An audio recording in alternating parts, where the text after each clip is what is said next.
বাংলাদেশের হিন্দুদের কোনো আতঙ্ক নাই।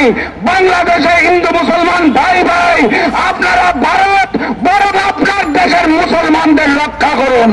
চোখে চোখ রেখে প্রতিবাদ জানিয়েছে যখন ভারত বলেছে মুর্শিদাবাদের দাঙ্গার পিছনে বাংলাদেশের মানুষ দায়ী। আমি অন্তত এই বিষয়টা নিয়ে অন্তর্বর্তী সরকারকে ধন্যবাদ জানাতে চাই।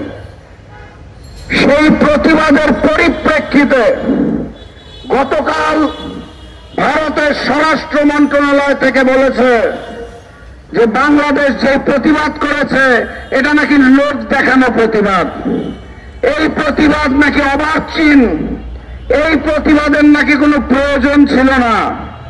আমরা যখন বাংলাদেশ থেকে বলেছি যে ভারতে মুসলমানদের উপর অত্যাচার করা হচ্ছে, সংখ্যালঘু মুসলমানদের নিরাপত্তা দিতে হবে, তখন ভারত সরকার সেটার বিরূপ প্রতিক্রিয়া জানায় আমাদের।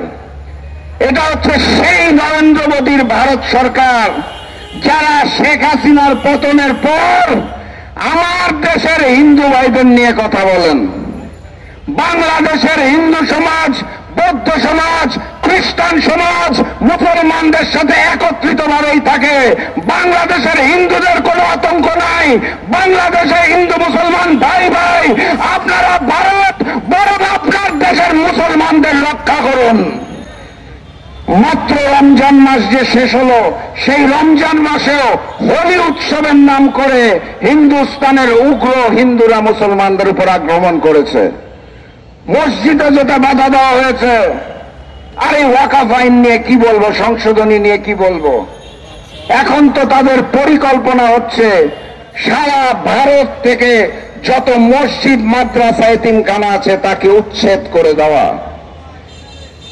আমি বাংলাদেশের একজন ক্ষুদ্র সচেতন রাজনৈতিক কর্মী হিসেবে মিডিয়ার ভাই এবং বোনদের মাধ্যমে জানিয়ে দিতে চাই, বাংলাদেশের মানুষ হিন্দুস্তানের মুসলমানদের অপমান সহ্য করবে না। নারায়ে তাকবীর বলে আমরা প্রস্তুত আছি। ইনশাআল্লাহ হিন্দুস্তানের মুসলমান ভাইদের সাথে আমরা আছি। আমরা ফিলিস্তিনের যে মুসলমান নির্যাতিত ভাইরা রয়েছে তাদের সাথেও আছি। আজকে আর বক্তব্য দীর্ঘায়িত করব না, শুধু বলে দিয়ে যেতে চাই, ওই ইহুদিদের জায়নবাদ আর হিন্দুস্তানের হিন্দুত্ববাদকে বাংলার মুসলমানরা প্রতিরোধ করবে।